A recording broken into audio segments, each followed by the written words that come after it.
Yes, Thanks. along the sales tax. Okay, kids. 45 and 47. In general, but I had to look at the list. He's adjusting so we all look beautiful. Projects. Thank you. Okay. Good morning. I'll call the County Board of Commissioners to order on this date of April 10th. Please rise for the pledge. I pledge allegiance to the flag of the United States of America and to the republic for which it stands, one nation, under God, indivisible, with liberty and justice for all.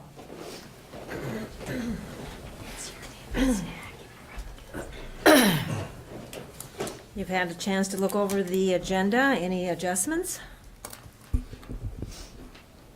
If not, I hear a motion to accept. So moved. I'll second. All in favor? Aye. Moving on to public comment. Do we have anyone for public comment? Arvis, you may come forward.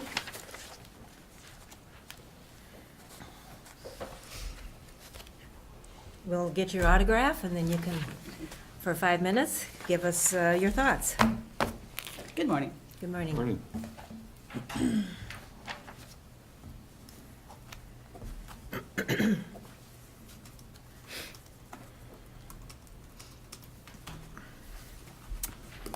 In listening to last night's meeting about the proposed bonding, and then on your agenda today, you've got two resolutions that speak to several millions of dollars of obligation. I'm wondering on a year-to-year basis, what does that mean for a line item in our budget? Last night's information seemed to suggest like $600,000 and $700,000 is a line item in order to meet the proposed resolution. I'm wondering if that's accurate or not, and what other obligations do we have on an annual basis that they're not subject to discussion? I mean, they're something that you're obligating us for, so what might they look like? So when you start to talk about budgets, there are some things that are just not negotiable. They are there, and that's where they will be. So back to that original question about what does last night's discussion mean as far as line items on a budget? What are we talking about for the next 20 years? And then several weeks ago, there was a suggestion that you were looking at a citizen committee to do something with budgets. And I'm just wondering at what steps you're taking to actually get that committee into play, knowing that the time frame is getting shorter and shorter for any citizens to become even educated or provide any assistance to you if they truly are going to do anything as far as understanding what a budget is and trying to offer any thoughts or suggestions. So are you making any headway on actually appointing that committee, or is that something that is not going to happen?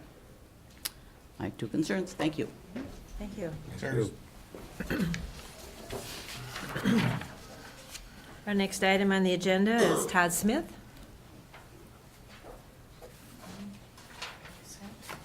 That's it. Oh.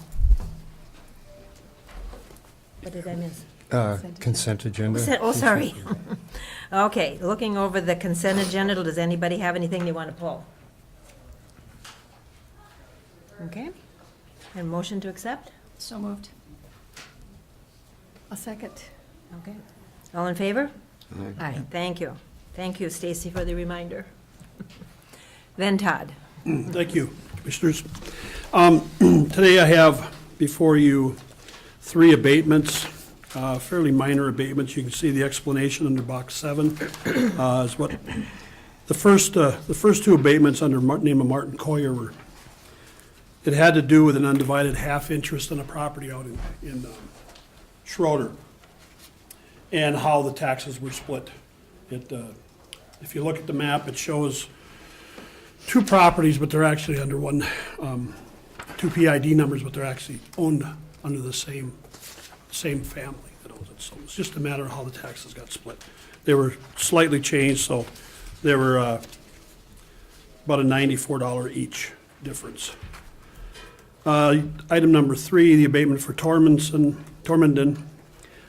This was mistakenly changed from residential non-homestead from residential homestead, in that basically we made the change based on requesting a new homestead application, which they didn't return. The yellow valuation notice, which was mailed the next year, they also didn't look at that to make the change prior to it, so now we're in the abatement mode. This expresses the importance of the yellow valuation notice. These are things that our office needs to look at. You know, we look at every year, we send out, and everybody gets the valuation notice with their tax statement. Unfortunately, people haven't quite got there yet where they're paying attention to that, so. So we're doing the abatement, and rather quickly on this one to get it done, so. Other than that, that's it. That's fairly basic. Well, thank you. Any comments or questions from anyone? Commissioner Deschamps? No. Okay. Commissioner Bershheim? No. Commissioner Severson? Thank you, Madam Chair. Thank you, Todd, again for your attention to these details. Motion to approve? I'll second. All in favor? Aye. Aye. Thank you. Thank you.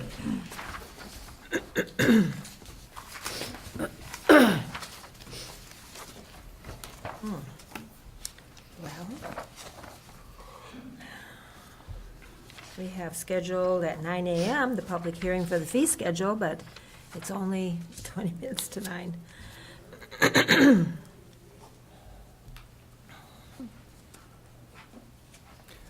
Madam Chair, I could do a couple of updates. Okay.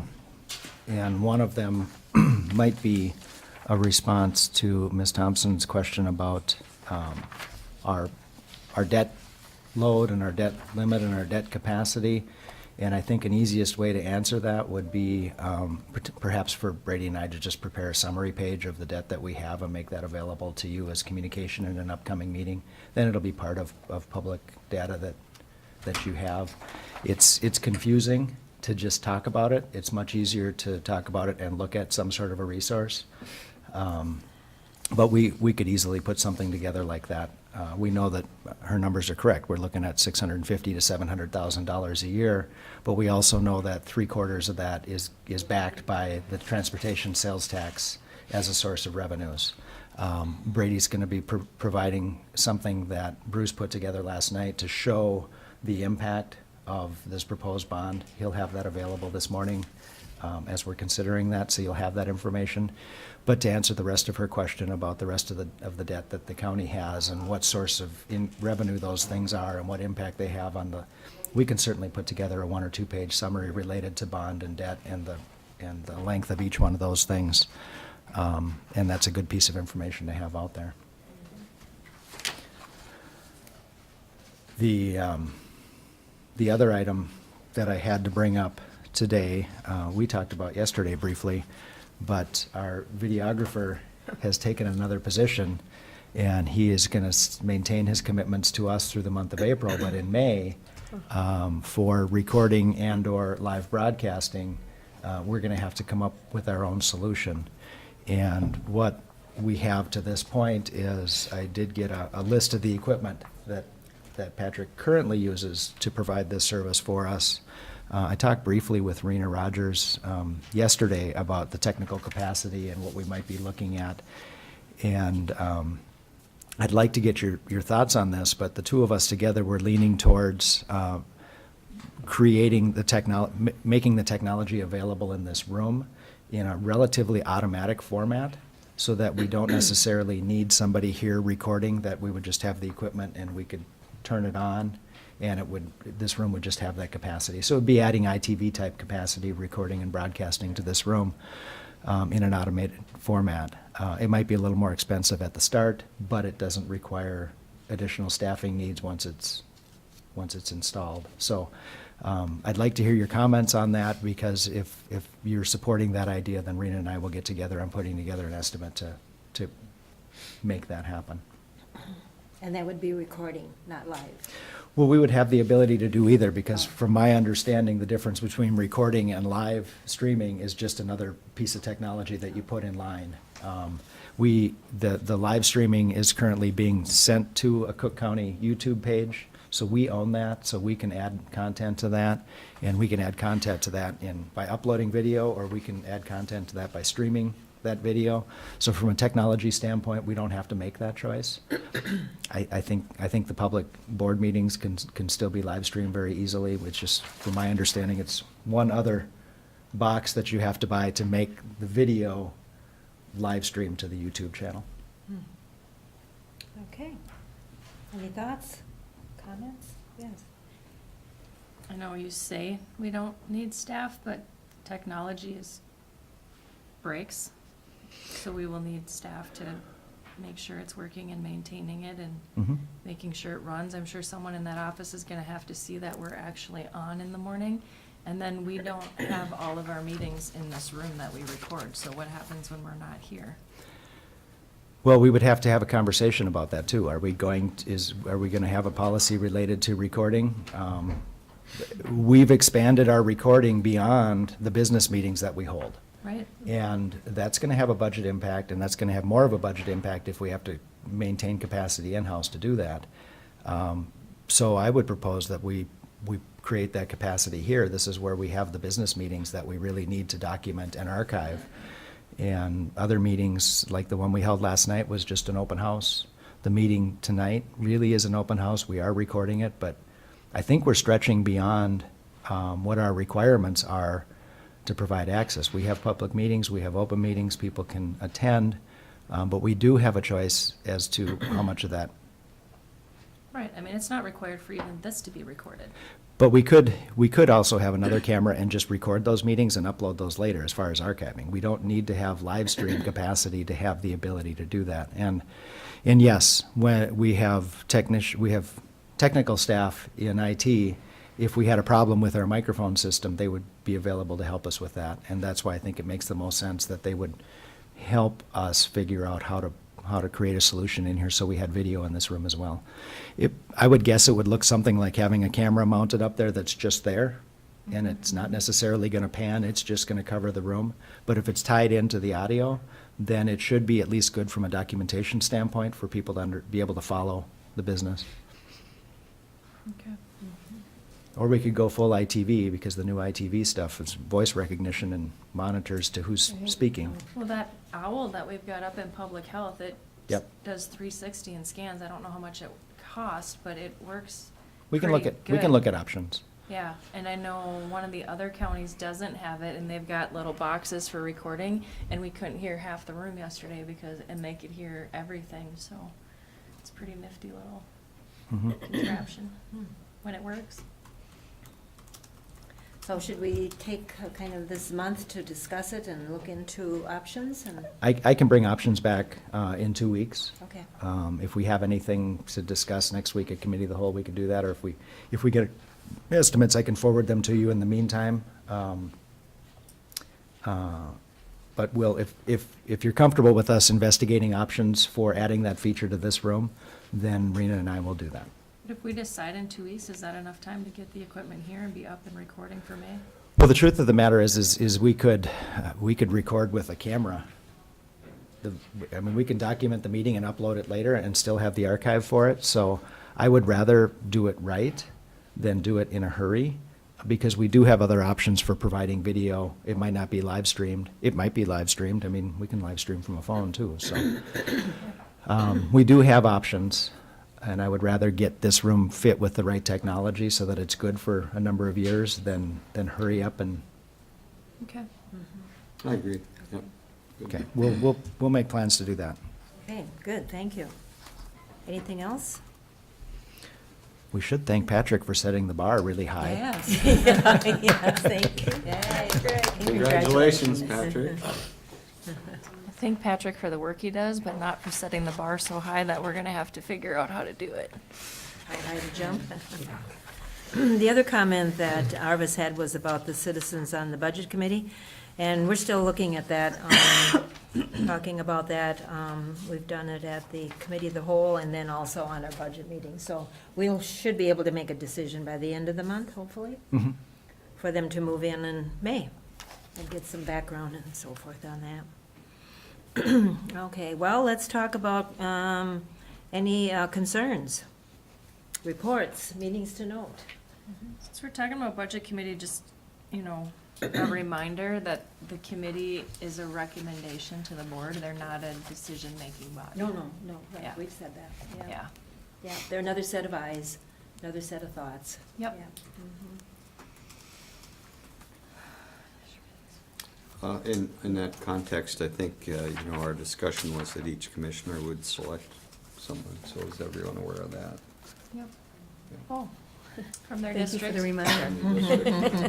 For the reminder. That's the way we're going right now, so I think that'd be the best way to try it this first time around anyway. And you don't get to just pick Do you want to someone, take they 15 actually have minutes? to be interested. Oh. Okay. Okay on that? So concerns, reports, meetings to note, updates. Madam Chair, Attorney Hicken just mentioned to me that she has kind of an update on open meeting law. Or public hearings, that she Public was just gonna hearings, talk okay. about public hearings in general and give us an Good. update. Seeing as we're having one in 15 minutes. Yeah, I mean, since we have 15 minutes, I have a brief PowerPoint presentation that I've used to Yeah. train the board before, and so we could just use it as a refresher as to why we do public hearings and the important kind of legal considerations to take into account.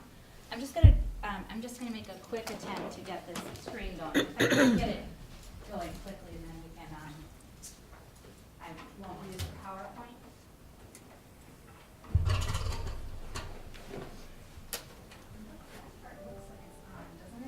But this is not.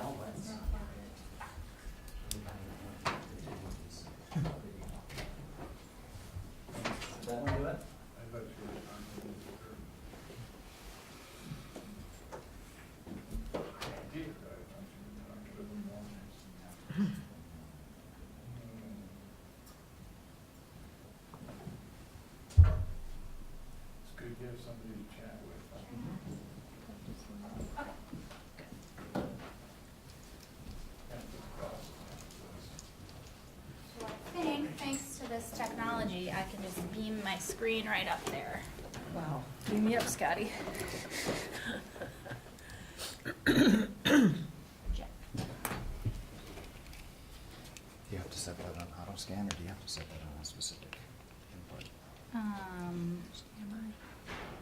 I think I do need to do the, Voila. yeah, so, Is that what I set it to? I think so.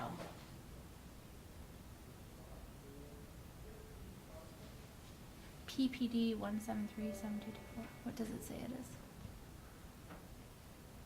Actuos, there it is. Can you see the pin? Yes. 2488. There we go. Okay. There is hope, Patrick. We might survive without you. Okay, so I need to go to slideshow from beginning. Okay, so public hearings, all about building a record for decision making.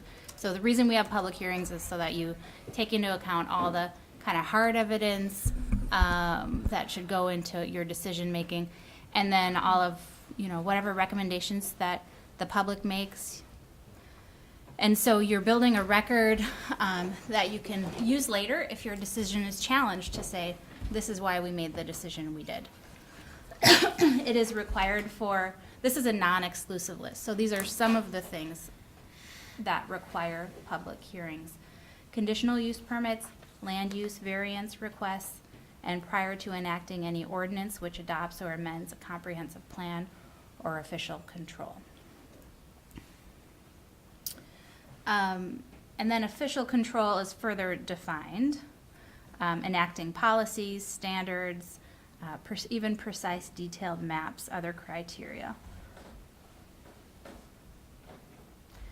Ordinances, zoning, subdivision controls, site plan rules, sanitary codes, building codes, housing codes, all of that. So, as you know, public hearings require special notice. That notice needs to include the time, location, and purpose of the meeting. Needs to be published in the official newspaper or publication. And that newspaper or publication has to be in general circulation within whatever area is to be affected. So most of the time, that's the county, and most of the time, our official newspaper right now is the News Herald. And then that notice needs to be published at least 10 days before the hearing. So separate requirements for giving notice than open meeting law. Public hearings have their own special requirements there. And then, depending on what the type of requirement for public hearing is, there could be other notice requirements. So the public is allowed to present at a public hearing. They still have to follow the board's established policies and procedures. So, we have standards of decorum. Those standards of decorum for public comment should also probably apply to people who are speaking at public hearing. That includes the requirement that whoever is giving you comment keeps their comments within, the general topic of the public hearing. Procedural due process, which is kind of part of constitutional law, comes into play when you're talking about public hearings, because any citizen within that boundary of the land that is potentially affected has a liberty or property interest involved that could be affected by whatever your decision is. So we have procedural due process requirements that are part of a public hearing.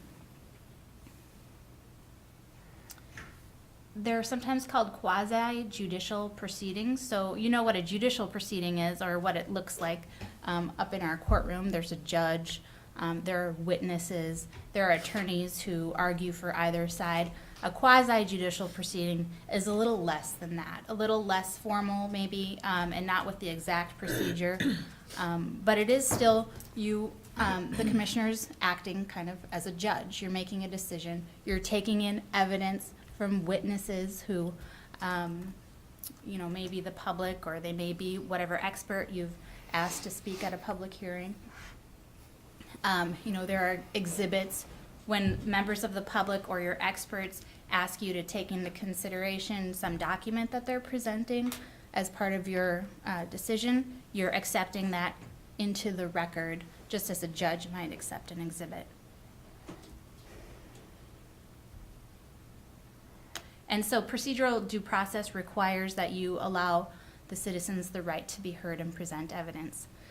Doesn't necessarily include the right to question or cross-examine other individuals. So similar to public comment, we ask that people tell us their opinions, give us all the information they want us to consider, but they're not necessarily allowed to have a back and forth with commissioners.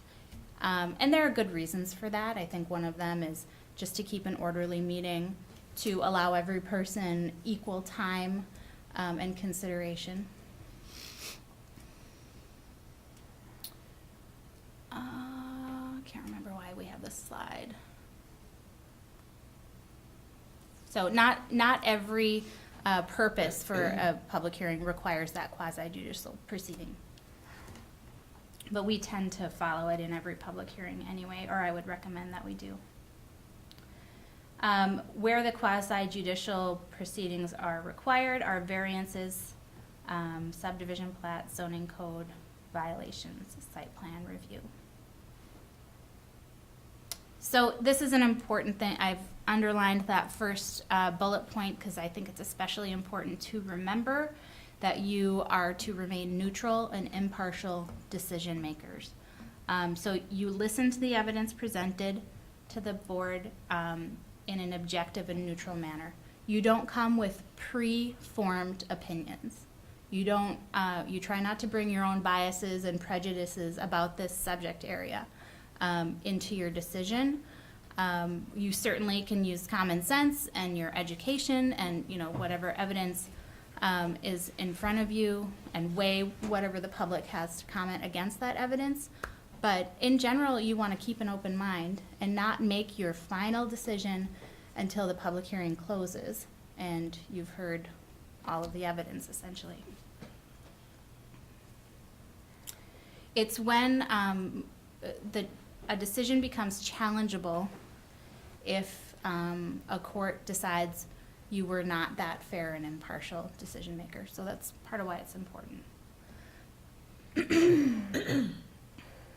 So when a decision is challenged, a court is going to look at how you performed the hearing. What was your process? Was it a fair process? What was the evidence before you when you made that decision? So that's why it's important when somebody brings something up and asks you to consider it, some document, that copies go to the secretary, to the board secretary, and maybe to the administrator, that they become part of that record that is then preserved. So if 2 years down the line, the decision is challenged, you can say, no, we had good evidence to make our decision, and here's the document. So here are some best practices. I just have a couple more slides, but like practically, how do you do this? How do you, what steps do you take to set up a fair hearing? You want to establish those rules of procedure as necessary to maintain control of a hearing, to provide for the appropriate public input, and to keep the length of the hearing reasonable. So this is one reason why we recommend time limits. The person who speaks longest or who speaks loudest does not necessarily get to control your decision. Each person who's here to present in front of the board should have equal consideration. So time limits, I think, in some circumstances are not understood.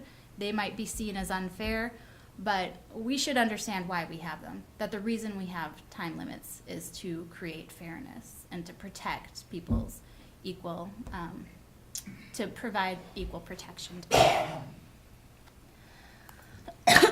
And then, you know, best to intervene if that cross-examination kind of comes up, or if the question-answer process is pushed for.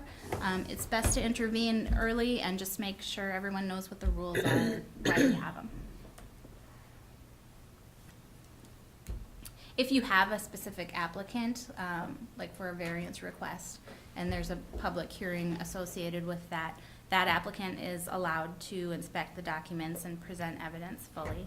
The person whose property interest is most affected, you should be most careful with providing them a fair chance to present everything that they think you should know.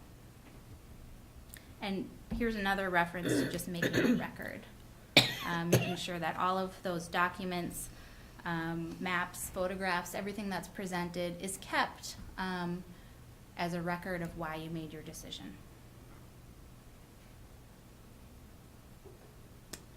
So, and then, you know, just a suggestion that listening to the public is really important. Knowing the public sentiment and the opposition to your decision is important. But equally important is your expert testimony. Your, for example, if we've hired a consultant and they're an expert in their field and you believe that they've provided reliable evidence, public sentiment should be weighed against that reliable evidence. Don't let the sentiment control your decision, because that doesn't always lead to the best decision that's going to protect the public's interest. You guys know that, but this is a good reminder maybe.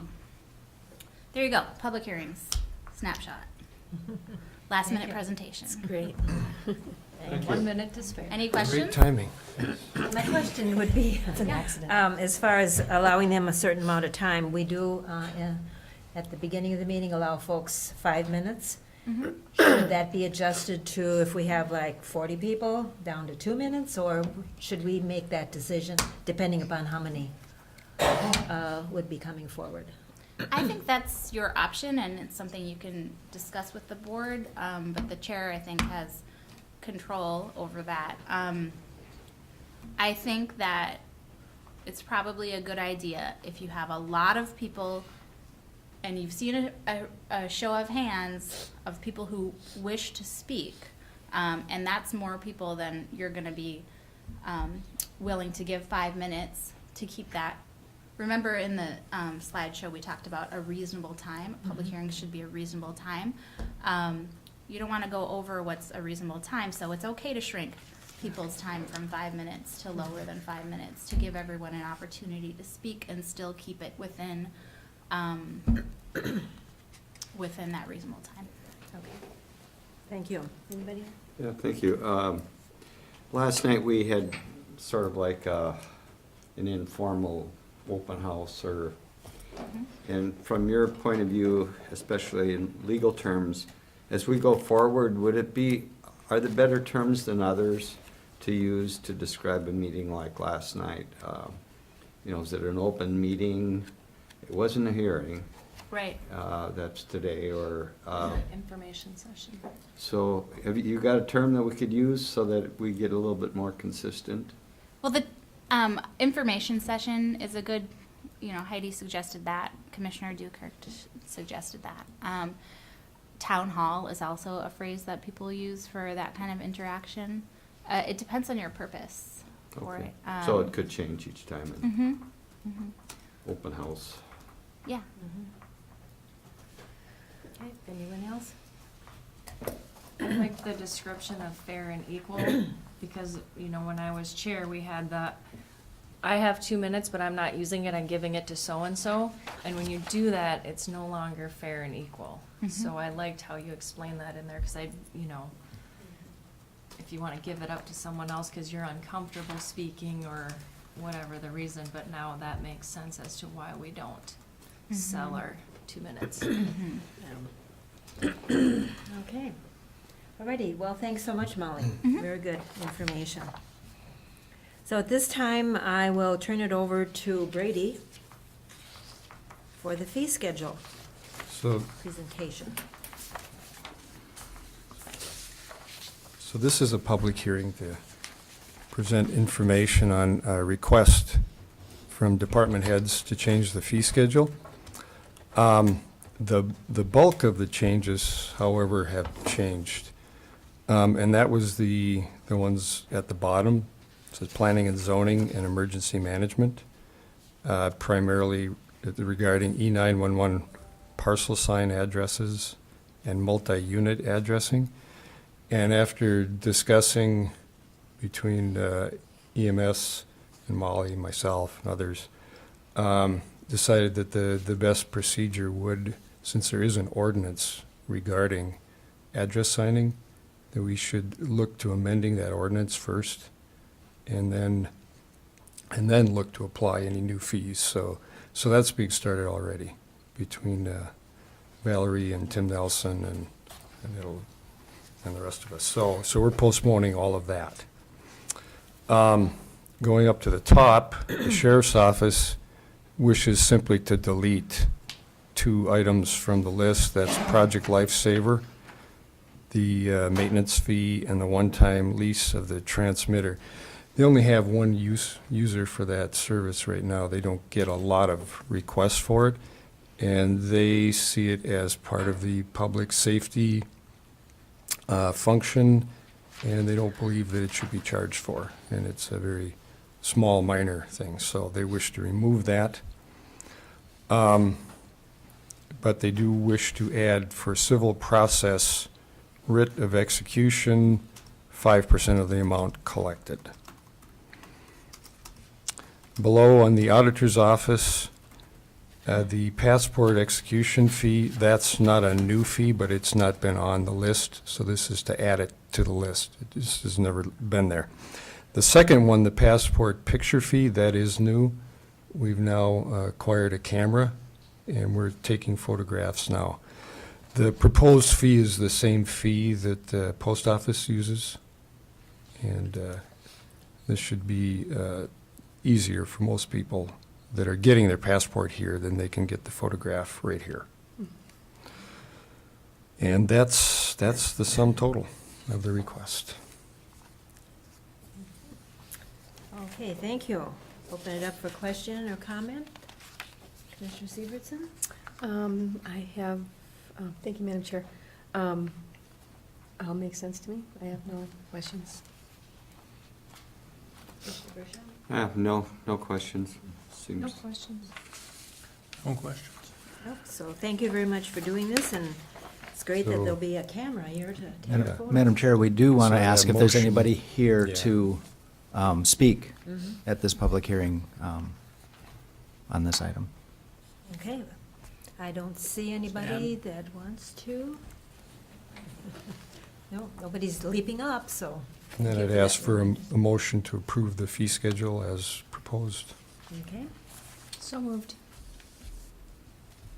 support. all in favor? Aye. Aye. Motion passed for Brady and the fee schedule. Thank you so much.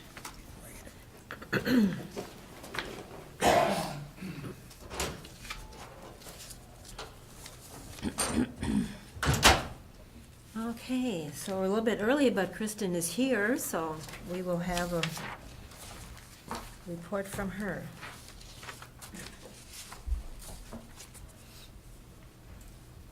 Madam Chair and Commissioners, if I could ask for a few minutes, our highway accountant was participating There in she some is. staff training this morning. There she is. No worries. We're early. We're early. Have you already done the activities? No.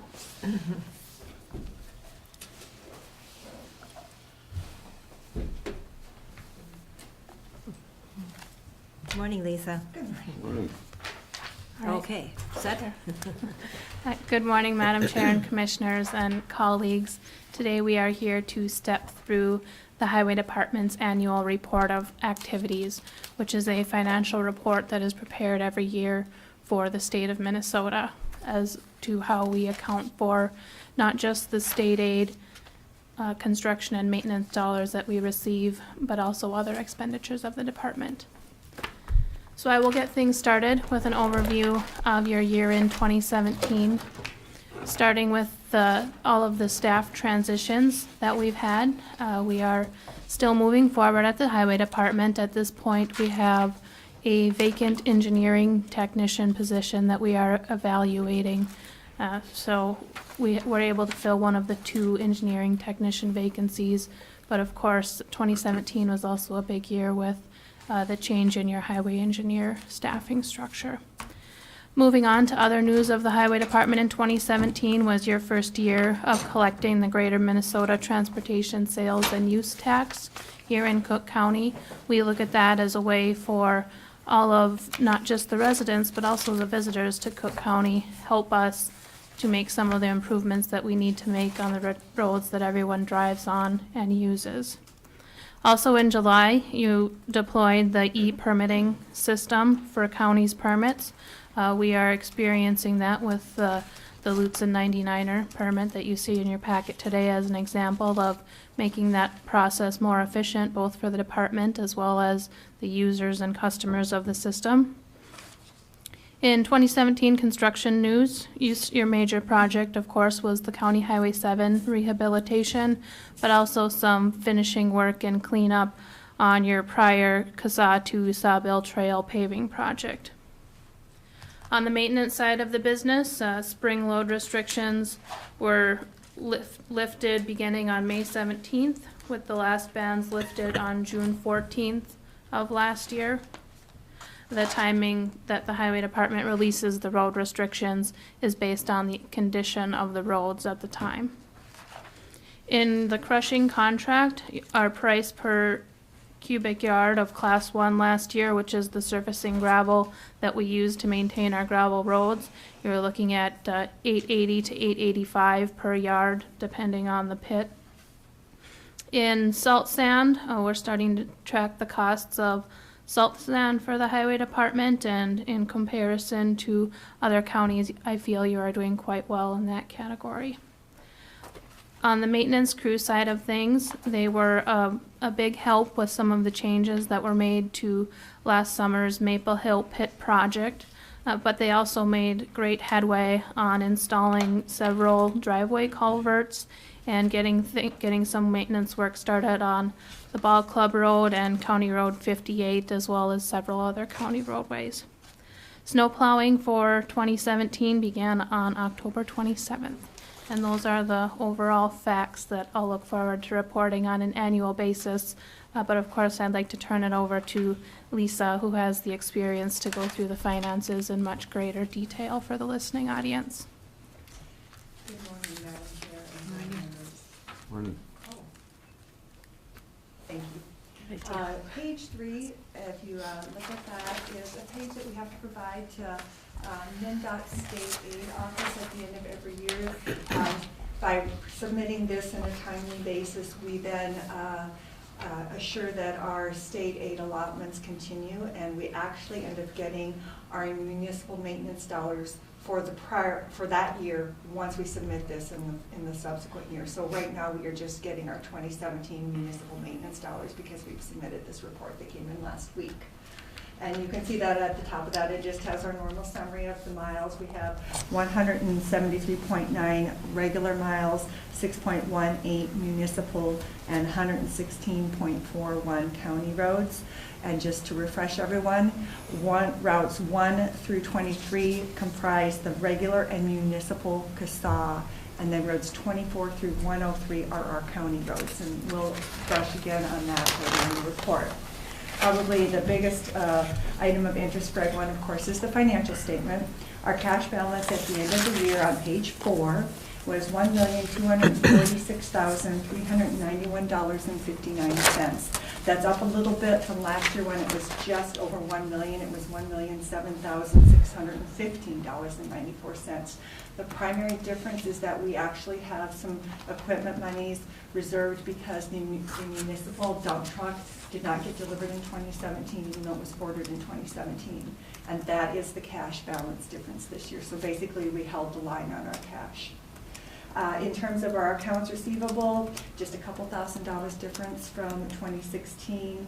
You can see that we show a credit there because the SGSDs actually have money in the bank, and that is due to the SGSD policy that the board established about 5 years ago.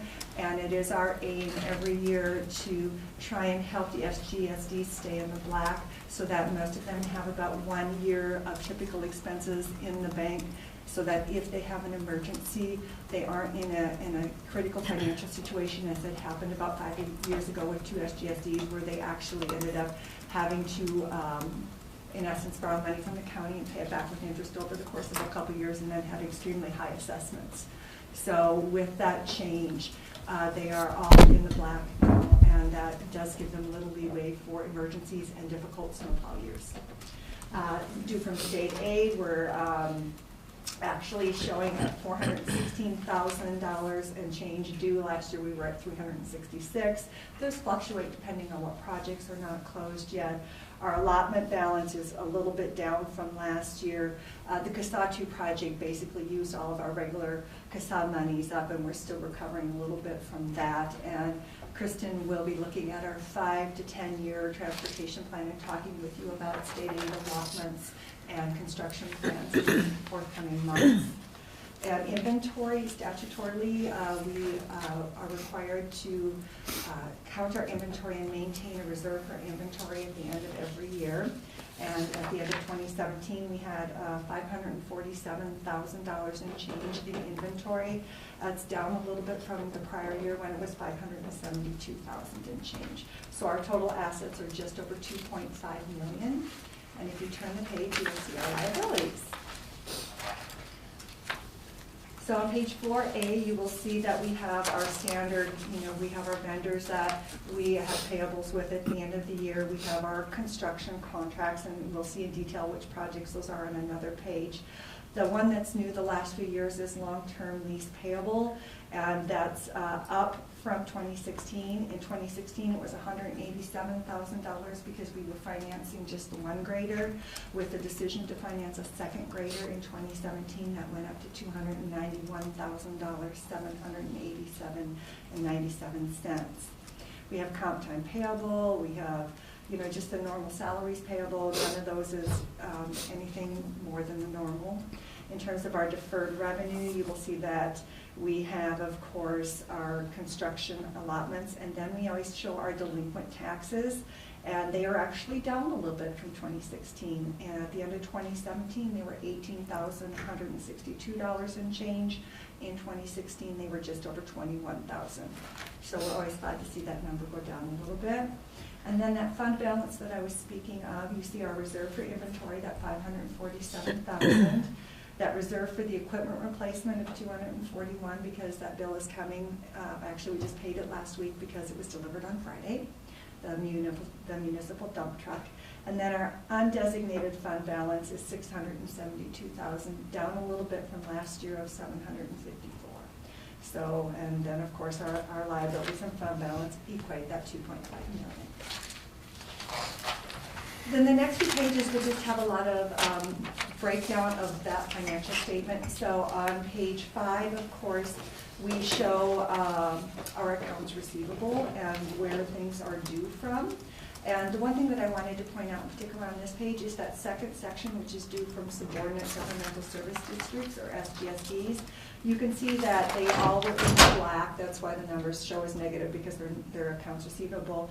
And so at the beginning of the year, they were $33,272 collectively in the good. And at the end of 2017, they were $33,959.29, which means that our 2017 allotments, which are our best estimate at the beginning of the year for what their yearly expenses will be, were pretty good because they all pretty much held their balances, and that's what we are trying to do for them. For 2018, based on the numbers, we were actually able to lower the assessments for a couple of the SGSDs, so that's good news. And then it's just the normal due from individuals and businesses. You can see we show that, the municipalities, townships, state aid. If anybody has any questions about that, just let me know. Otherwise, I'm just going to go on to the next page because there's nothing out of the ordinary there. On page 6, we show the allocation for the town roads. We receive that allotment at the beginning of each year, and then we have until early March to distribute that to the town roads. And when that change was made about 5 years ago, we set up a formula that the board approved, and this shows that formula distribution. So we distribute half by population and half by mileage to those that are eligible. Those numbers for the townships are certified every year in November in terms of their mileage. And so last year, out of that $2,855, Schroeder received $1,963 and change, and Tofty received the balance. That number actually went down a little bit from 2016 to 2017, which is really interesting. It went down $9, but it went up for 2018. So that is based on state aid formulas. That I can add to that, the town road funds are distributed based on a county's proportion of town road mileage in comparison to other counties in the state. And Cook County is on the lower end of that proportion. I have a question about the population. Has that gone up or down? Does it depend on the number? We use the latest census number, so right now we're still using the same census as we were the year before. So when I have another update, I check with Auditor Treasurer, Mr. Powers, and then we update those numbers. Okay. For the inventory of supplies and materials on page 7, you can see that we break it down into major categories for you. So there's, of course, the repair parts, the tires, the cutting edges. The cutting edges fluctuate a bit from year to year because we do a big order every couple of years. And then we have to have a fair amount of that on hand because of the nature of cutting edge replacement in the winter. So it's usually higher at the end of the year if we've done a recent order. Motor fuels, nothing unremarkable there. Field materials and supplies. You will see that we show a fair amount of gravel material value. We got to remember we're talking about $10 a yard, and we have a lot of different classes in there. Not much of that is actually class 1. We have some class 5. We have some 4-inch minus. We have some riprap. So that's everything, and we have some, older stockpiles of some of those less used items. I guess would be a good way to state that. Any questions on that? Pages 8 and 8A detail those accounts payable that I was referencing earlier. And what that shows in that main vendor name section is every bill that was needing to be paid as of December 31st. Nothing outstanding there. The next section shows salaries payable and comp time payable broken down by our various divisions within the highway department. So you can see we have administration, road construction, road maintenance, and then of course shop. And between the salaries payable and the comp time payable, we had $90,330.57 outstanding at the end of the year. That is down from 2016 when we had $106,460 showing due at the end of the year. And then on 8A, you can see the contracts payable and the leases payable. That's what I wanted to really point out to you. Because we still have 60219, the Sawbill project outstanding, that payable of $127,000 and change is still on the books from the year prior. And then, of course, we have the 2017 projects of Casas 7 and the Maple Hill Pit Road. And we are actually just closing out the 2 project today. We got approval from you. So that payable is going away. And then in terms of the lease payable, I referenced the 2 graders that we now have under the long-term leases payable and how that went up from $187,000 to $291,000. Does anyone have questions on that?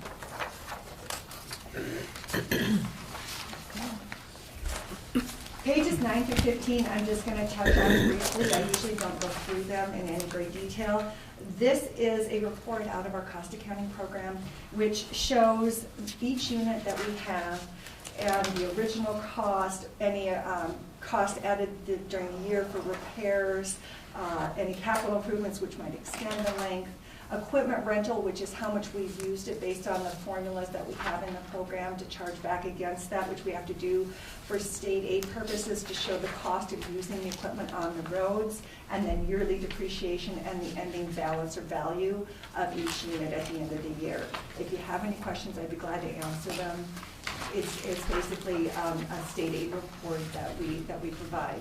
And there's a lot of fluctuation in the equipment rental and the cost added, and I'm still learning some of that in terms of which units or sections have a lot of expenses which add to their cost during the year. We had a couple of really tough years and had to raise the rates because the repairs on the older equipment had disproportionately skewed our rental costs. So we're coming down off of that because we've got newer equipment with a lot of warranty work, if anything. And so that's really helping us in terms of the cost of the equipment. Page 16, it just talks about the state of revenues and expenditures for the year. And you can see that our total revenues, we have actually a cash receipt and a modified accrual balance. And we have 2 because we balance against the auditor's office with that cash receipt at the end of the year. And the modified accrual is actually what we show in our cost accounting system because we actually have what we call month 13, whereby we handle all of those bills that come in January and February for the prior year. So that is why you have a modified accrual balance on the right-hand side. And then if you look at page 16A, it's the same for payouts or disbursements. So on the left-hand side, you'll see a cash disbursements of $5.3 million for the year, and it shows it by category. So there's admin, engineering, and construction, where of course we have the contract payments of $1,781,000 and change. Our maintenance costs, our shop costs, and then miscellaneous operations and the town road allotment. And then on the right-hand side, you see those same numbers as a modified accrual balance showing those month 13 expenses that we have actually accounted for in our new road system. And the reason that's important is if you go to page 16B, you will see that we have a year-end cash reconciliation where we show that as of January 1st, we had cash on hand of $1,007,615 and change. And then it shows our cash receipts, our cash disbursements, and our ending cash balance of that $1.2 million. And then on the right-hand side of the page, you have the fund balance, which shows our beginning fund balance of the $780,000 with those modified accrual revenues and expenditures, and then our ending fund balance of that $914,000 and change, which includes that $241,000 we have reserved for equipment. So those are important numbers for everyone to understand because it can be a little overwhelming.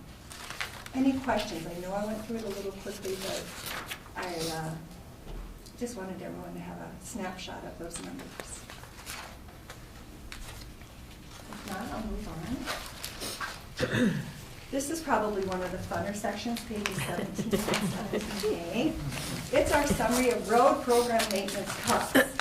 So I have put some headers on the top of this because this comes from our cost accounting program. So you can see that we have CASA, we have Muni CASA, and we have county roads. And again, CASA and Muni CASA are those numbers 1 through 23, with Muni CASA being just a few roads in town. So we'll have CASA 7 in town. We have Wisconsin and Broadway downtown. We have 8th Avenue West, we have 5th Avenue West, and we have the section of the new Gunflint Trail. Those are our Muni CASA roads. Everything else on 1 through 23 is regular CASA, and then 24 through 103 are our county roads.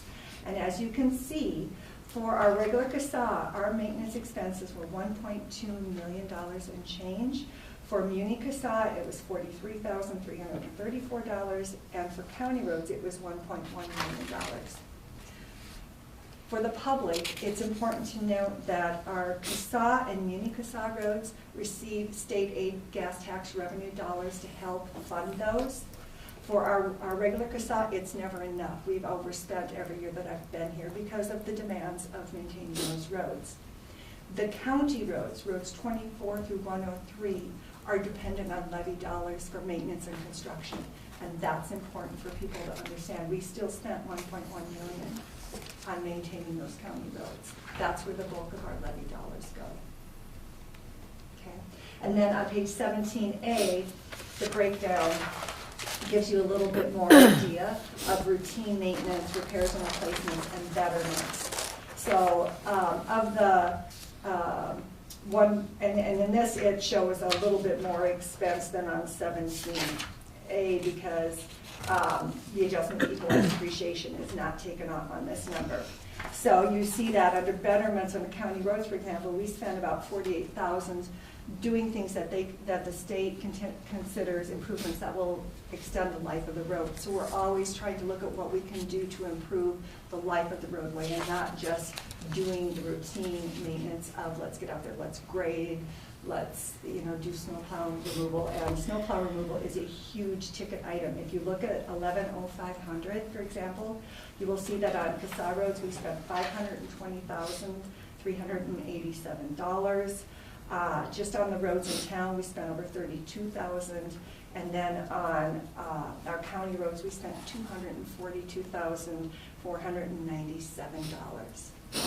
That's a huge commitment of our resources every year, and it's an important one for our taxpayers. Do you have questions about this? Because everyone always has an area of interest, it seems, when it comes to maintenance. Is there anything anyone would like to ask about? I was going to ask about snow, but you answered it. If not, we'll move on to another section of the report. And I don't generally spend a lot of detailed time on this, so I'm just going to point out the sections 18 through 20 and touch on the summary pages rather than the individual, because what we have then is our summary of construction costs. So page 18 shows that CASA system. And you can see that we are actually, of course, working on a number of projects in addition to the main one that's under construction. So we have the 602 project on CASA 2 that we haven't closed out yet. We have the 725 project, the CASA 7 project that was active. But then you can see we are additionally working on 5 additional projects that we are surveying, starting design for, working with consultants on soil borings and wetlands, whatever stage we're at in those planning processes on all of those projects. And that falls on our engineering department to juggle all of those. In addition to, if you go to page 19, because there's just a detailed page on each afterwards that we are required to provide, you will see that we have a number of county projects that we're working on. And so we have just a general, it's a CP that ends in a 1.7 because we had a little bit of old engineering time that was just kind of on the general look at CASA 17. We've actually assigned 17 and 45 year old project numbers now, and you will see that with the consultant costs under CP 016617001 and then 645001. We have a significant amount of design work done by consultants in 2017, and this page reflects that. Then on page 20, you will see that we have 2 bridges that we were working on in 2017. That list is going to increase dramatically in 2018, of course, because of our MnDOT bridge assessment results at the end of 2017 we are working on. Would you like to discuss what we're working on in 2018? Sure. I'm not available to stay for the hearing at 10 o'clock, but related to some of the transportation sales tax investments we're looking at considering today as part of the bonding would be replacing the bridge on County Highway 5 near the Lutzen Ski Hill. As a refresher from John McDonald's presentation, that bridge has one of the lowest sufficiency ratings in the state based on its condition as well as the traffic it serves. So it's a very high priority for Cook County to replace as soon as possible. Also, as part of some of the other projects, there is a bridge structure included in the Grand Portage project on County Highway 17 that needs to be replaced as well. And at the Highway Department, we're working on plans to replace the Carlson Creek culvert with our maintenance resources this summer. And not part of the bonding package, but part of our general maintenance dollars would have been the repairs recently completed to Cross River in cooperation with MnDOT and the Cook County Highway Department crews. So we have addressed the most urgent bridge needs, but as part of this year's transportation plan, we're looking forward to looking ahead at our 5 to 10 year bridge needs and how that fits into our program. Thank you. And then page 21 talks about just any other miscellaneous projects, and we have the Maple Hill Pit Road under there for 2017 because obviously it is for a gravel pit and not actually one of our CSAW roads, and you can see that the contract payments for that amounted to $60,312.99 and change, plus engineering and maintenance time in there, and we are of course making that final payment shortly. So that project will be closing up shortly. Pages 22 through 24 show our 2018 budget as approved at the end of 2017 and our 2017 actual expenses, so that you can, if you like, the second column from the right shows the costs for every line item that was in our budget, and on page 23 you can see that our actual expenditures for 2017 were that $5.383 million that were referenced in the modified accrual, and then our revenues were the $5.622 million. And we added, of course, about $240,000 to our cash balance, but again, that is due to holding that cash for that payment due last week. And then we always have just a piece of highway humor at the end on page 25. And I think you could have a piece at the beginning, too. I thought that one was rather amusing when it comes from the state where I grew up. So I thought, because we don't have many of those signs up here, of course, we're far enough north. So I tried to keep it to about 25 minutes. What questions does anyone have? The signs on the way to the metro last week said blinker with a question mark, and then it said you betcha. And they were out of Duluth and then all the way to the metro. It's fun. There are some great ones out when you start looking. Some of them I couldn't put in here, but Yeah. it's funny. Oh, so. Thank you for always predicting what I'm gonna ask. Thank you for a wonderful, great updating and report, and as you always do, keep on top of things and try to work within reason with the budget, and it's all appreciated. And Kristen, with coming on board here, we appreciate all your foresight from your experience and looking to the future, 5, 10, 15 years. Appreciate that, too. Well, thank you. We're looking forward to the transportation plan this year, of course, to allow us to look ahead at the department in many aspects. Today's annual report is a lot of information to take in, whether you're one of the commissioners, colleagues, or part of the listening audience. But also please know that we're happy to take questions at any time. If not today, just give us a call at the Highway Department. Absolutely. Very good. Thanks again. Thank you. Did you get a call about the cones on the Gunflint this morning? The moose attacked him last night. One of them's in someone's driveway and the other one's broken in half. By Hogsbend. Was gonna call you this morning, I forgot. You sure it was a moose? It had to be, it wouldn't be a citizen. Not a fox or? Our car. We'll Sticking follow with up, those. thank you. We all know the bump's there, but I know you should still have a code, just in case a visitor comes up. Mhm.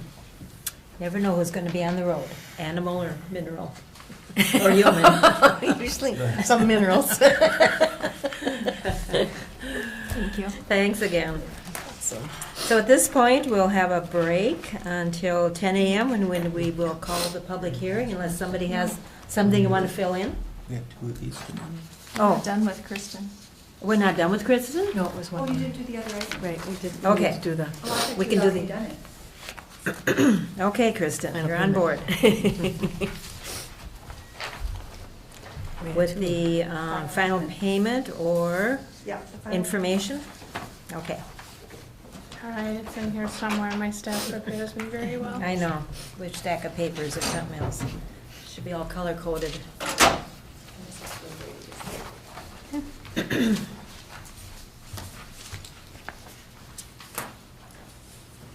As we mentioned, as part of our annual reporting, closing out projects is another important responsibility of the Cook County Highway Department. And today we're bringing forward the Sawbill paving project, which was constructed by Northland Constructors, also known as State Aid Project Number 016-602-019. The original bid for this project was just over $2.55 million, with final construction costs just a hair over $2.6 million. That difference of $47,489 was due to some additional culvert work and changes that were made when this project was constructed. We have negotiated the final with Northland Constructors, and based on the information that we have at the Highway Department, we are requesting board authorization to move forward with final payment and closing out this particular project. I'll open it up for discussion, questions? Commissioner DeShawn? The pavement that they did up there, it ended up with a bunch of cracks in it. Did that get repaired? or-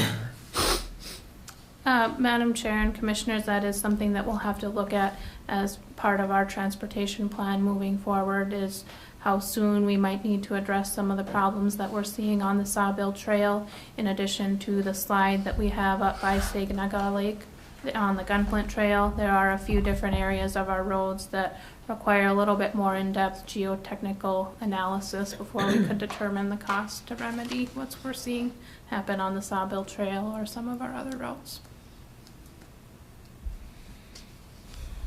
Okay, Commissioner Dukert? No questions? Thank you, Thank you, Madam Chair. And this is a very normal activity to have a bid come in and then the project, I bet never meets it exactly as bidded. Is there a trend? Is it almost always over? And is there, like in the construction industry, there used to be sort of a rule of thumb about what you'd be over? Is there something like that in roads? Sure, Commissioner Severson. At the Highway Department, during the bidding or construction phase, I would typically recommend a 10 to 15% contingency for the county. Sometimes we don't need that on projects. Sometimes we encounter unexpected conditions on projects, whether it being at the time of opening bids or during the course of construction. It's not unusual for any project to exceed an engineer's estimate. In fact, I don't know if I can recall a project, whether it be through bidding or construction, that always comes in less than the engineer's estimate. So it is common in the industry to reserve that 10 to 15% contingency to be able to address unexpected conditions. Thank you. And additionally, if I may, Commissioner Severson, our Thank you. location sometimes dictates those cost overruns because it is difficult to predict the cost of some of our items, particularly, for example, the bit in this project, the cost of gravel. There are things that sometimes present certain additional challenges. Geological and geographic challenges. Thank you. Motion to approve. Support. All in favor? Aye. Aye. Thank you. Thank you. Okay, now, anything else that we need to address here? Otherwise, we will have a break until 10 a.m. for our public hearing. Okay. Thank you. I brought treats. I forgot last time. So note that. Well, we didn't remember. No, I probably sneaks first.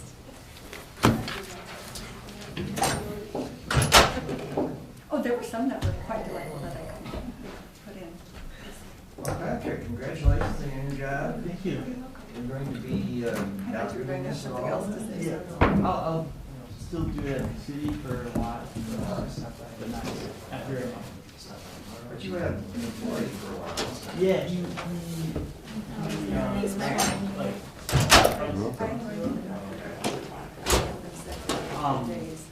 and since they'll be doing the contract. And this week we're working on the training for the techs, Somebody so wants to 8 to noon most days.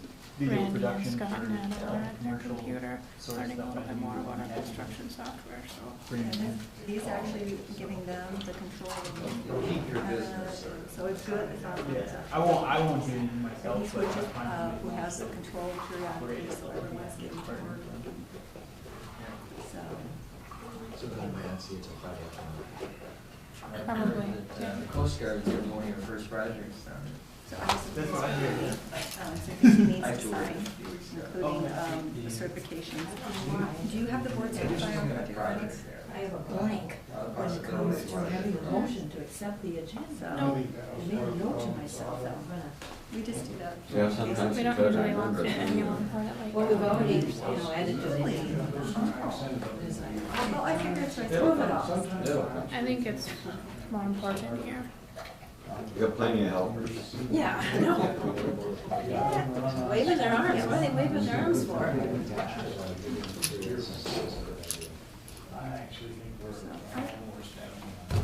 And you have a meeting at 10, you said?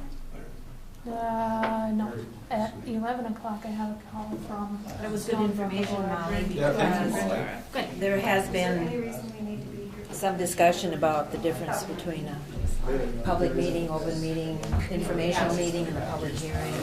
Yeah, But they're all, any gathering of Yeah, I wasn't planning to stick a around quorum today. or more Mm-hmm. is going to be called an open meeting. So by definition, any public hearing is going to be an open meeting. A public, yeah, has to be open. So that's like a broader category, and I guess public hearing usually fits within that category.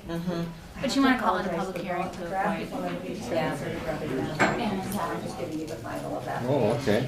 This is the actual final page. Thanks. Well, you We did were it. changing out the Oh. budget pages, and I grabbed the wrong page. Okay. Totals are right, it's just Okay. a breakdown of Okay. accounts receivable. Okay. Well, thanks Good, for your thanks. work.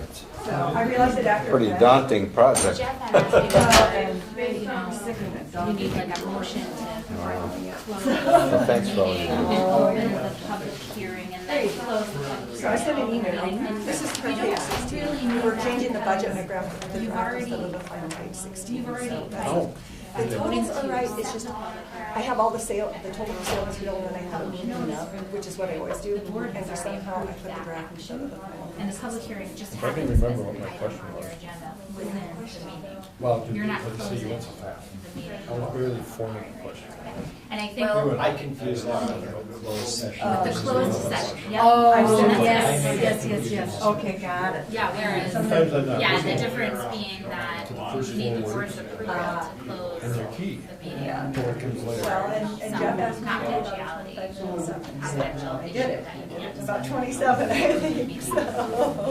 And then we have an ad to see. Like when we were dealing And with then the. these are the certifications that I need to Legal. get, or for the Yeah. final payments So to when come you're out on discussing Thursday. So if I labor can get those back, I negotiations, can pay in payments. those are ready to gonna go. be closed We session, sign those. confidential, You have to certify it. related The board matters. approved it. And there's 3 of them you have to sign, because we give good money. So when I get my so. word All for right. it. Good. Thank Stuff you. together and get a data practices training on the board agenda, which we should probably talk about in the next meeting. Then we can talk more about when you need a closed session. You're actually in the yeah, it's not the ones going across. Well, yeah, that would be the end of April. Good. Let's go up front. And then any other subjects which you want to see as kind of Sometimes there's training you want training on, let me know.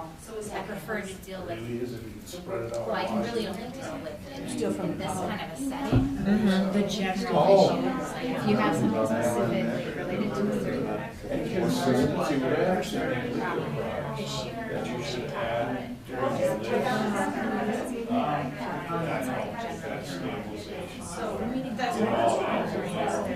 Yeah, usually when it's property and that has already gone through the committee, so it just comes here for. Yeah. My thought is, it's already gone through the why.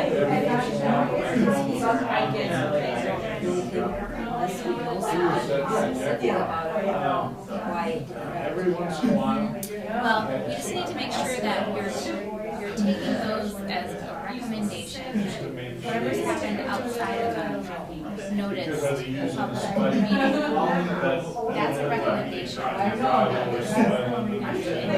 you consider it, again, your mind open until the board has discussed it, then you Gonna ask for tests and then wait want a to month. avoid a situation I was where working support compaction. two commissioners on a committee bring you their recommendation. You have sand and That's very good I because knew I couldn't be missing my. that committee where they discussed it was not a Direct notice. them off the right away, and then if that. Or to be made comes outside back, of they the say, well, You catch that distinction. you had I don't 17% think we've ever, on that I ground. know of, come across that. Well, you've got like a budget committee. Consider this. There are two commissioners, but there's not a quorum. So those committee meetings don't need to be noticed. They don't need to be approved. I mean, technically, So you're you gonna can, dig and you the guys culvert have in. done this, and that's what you've done. You should really sift the rocks, the crap, and put that same soil back in. That Because if you decision end that was up made in that, backfilling with sand, because it's easier. this is our You budget, got this all should be this our clay and budget. then you got Should sand. then just be, okay, check the box, you voted yes, I said, you still want to. Don't do well, you get dry. Final decision until it's. Usually you're much better off shaking it up. Absolutely. The other thing about You're better off going open through the meeting process. law is But it's much easier sometimes, you know, to you just don't know for sure how many you're gonna be at some public and affair. shape it, you know, we used to have big Every shape. week, can you say, there could be a meeting that there'll be more than two at, or you had to be specifically that 2 weeks from today, there's going to be some function that more than two of us will be at. Do we address it sort of individually as we know something's happening? Or can you blanket say, You don't wanna do it like this. for the next 2 weeks? I mean, you wanna try to avoid that in case that it becomes a meaningless. So, I mean, here's a rule that The only other one it's was like, worse than the shape of gas. it's not so that's, yeah, that's a rule, but we try to go a little bit beyond the requirements to avoid the appearance that decisions are being made at those such gatherings. So if you know ahead of time, yeah, just curious, then we like to. We try to like gather document, you know, some event would be our company or whatever. Then we place ourselves around the room so that we're. Yeah, that's perfect, yeah.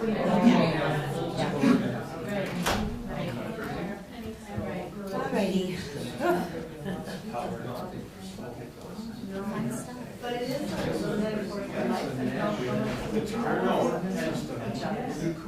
It's so great to have finally somebody in highway department now that. Oh, I'm not driving all the way to Mid-Trail, I got airport. Very good in terms of what you do, things, everything's done. assemble that. It just filled me out, I'm the same way. Where I am. Staff that are already there, they can help her. All sorts of stuff silent. I'll bet that Don came in last. Yeah.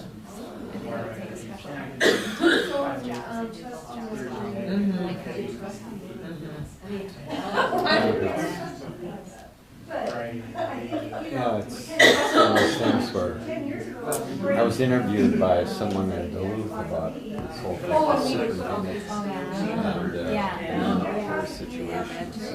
I don't know where it ended up, but I got interviewed by a reporter. Sort of the sign of the times for rural areas. Consolidating. Yeah, I think there's a place for it in certain areas and in certain areas when it did for a while, we heard that they were trying to consolidate more houses to have. So that potentially could be a case here in County would have traveled all the way to Howard. And to me, that was a big problem because we're talking about people's their liberty, they could be jailed. The evidence they could lose custody of their child, they could not showing up, or they could, have a significant financial loss because the court made a judgment against them. Potentially somebody who lived in Grand Portage or whatever would have to drive 2.5 hours, pay for gas, find reliable transportation. Lose a day of work because that's how long it takes to get down and back. That to me is not equal access to justice. I agree with that. Yeah. In other situations it works. They try to consolidate human services in southeastern Minnesota and that didn't work. I wonder if there are some have social service agencies that work the legal terms where they have they serve more than one county. Yeah, What are there they called? is. It's some kind of agency.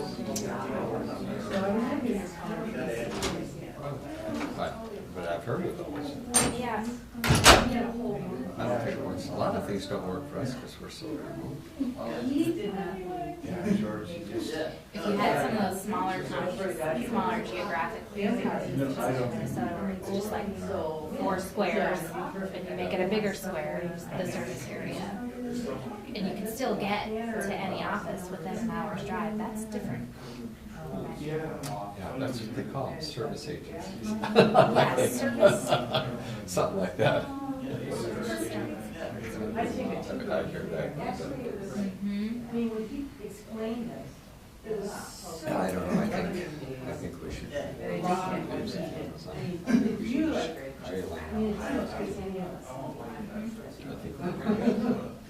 We're really concerned about facilitism, but sending off someplace just increases the likelihood that something's going to happen. That's what we're trying to do. Have a local jail that you I think so. yeah, because it makes. It just encourages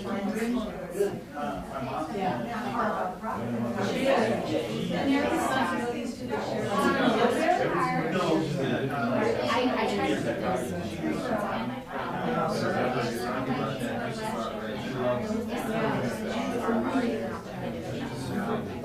To have to consider. Yeah, it's, set a public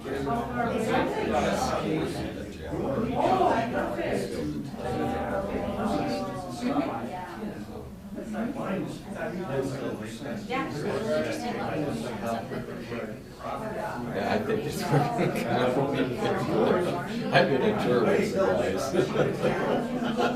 And I don't know. Wolf representatives went with them.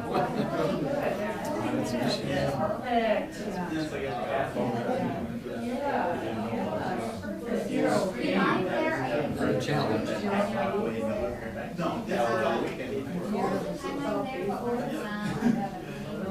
Save it for you.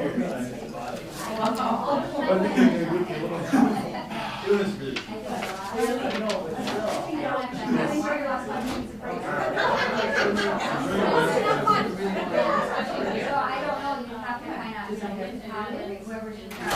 Around it. So it's just like a. And then there's one field. There's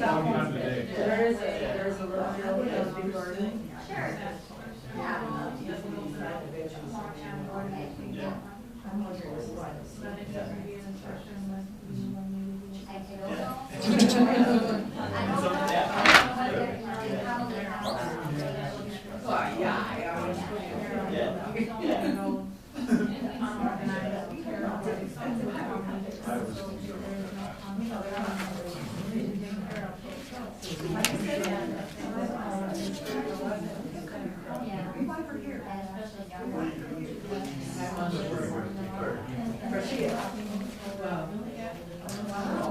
Morning, Miss Molly, how are you today? Very good. How Staying are out of trouble? you? Generally, the kind of trouble I get into is not very exciting, like, you know. Yeah? Yeah, with the kids, I'd imagine. It's tough to run 2 miles. There's nobody here though. Some people manage it.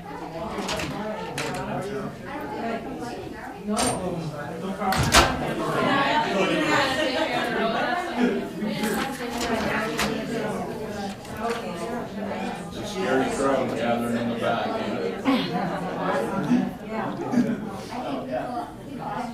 Rebel rousers, all of them.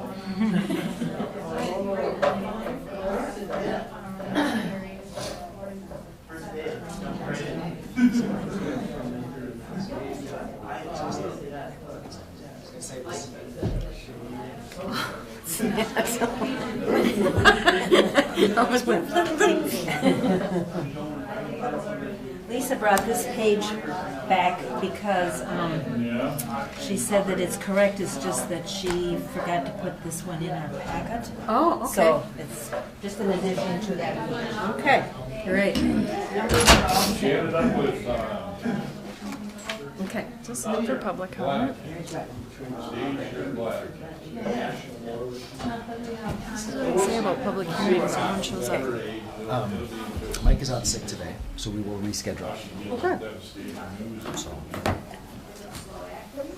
I don't know, they're going to, whatever they call those, Saved by Mike Jonas. Okay. Brady, I brought you a folder. the school board meetings are at 5. now, so. Are they? Probably. The regular school board meeting time is 5 p.m. Usually. Okay.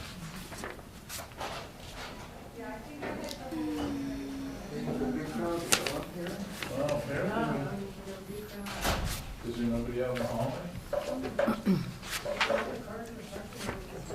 Yeah, but the courthouse is going. Or the trial or They're getting wanded. lost stuff. And lost stuff. This, Quite necessary trials, the hearings. this is a previously It was approved approved agreement. today Oh, during the consent agenda. okay.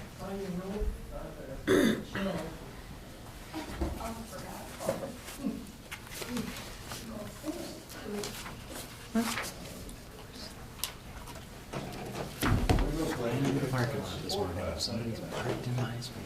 Oh, And I'm like, I didn't consciously do that. that's good because I don't really, all through grad school, I sat in a different chair every time I went to the class, which There really he put is. some people See, I off. say, where is he? And he appears. I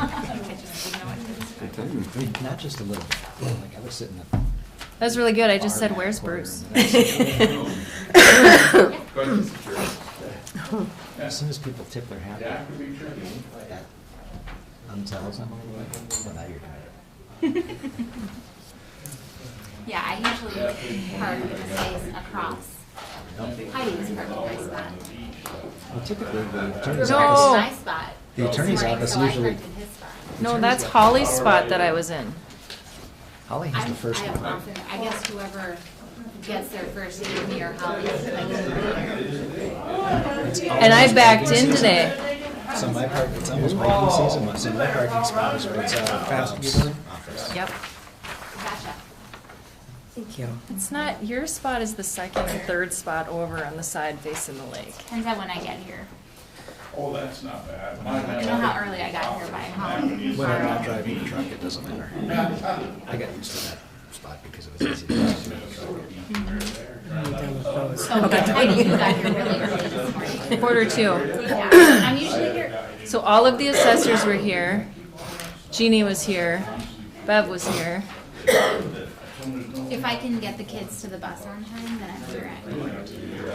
The funniest thing is when I was first elected, I parked in the upper side facing the lake until Brian said, well, certain people continue to park in visitor parking. Allegedly, it's visitor parking in those 4 spots, but the paint wore off 5 years ago. And so he's like, and I said, why don't you repaint the curb so we know it's visitor parking? Good morning. It's 10 a.m. and we will open our public hearing. Everybody's in place. I will turn it over to whoever would like to start, meaning Bruce. Sure, or Brady or Jeff, do you want Either to one. introduce this? You decide. Well, this is a public hearing on a capital improvement plan and on the intent to issue capital improvement bonds by Cook County under Minnesota statutes 373.40. I'm reading from the notice that was published on March 17th, and this hearing today at April 10th at 10 a.m. To issue capital improvement bonds not to exceed $9,875,000. And it lists the various categories of improvements, and I guess that's it at this point.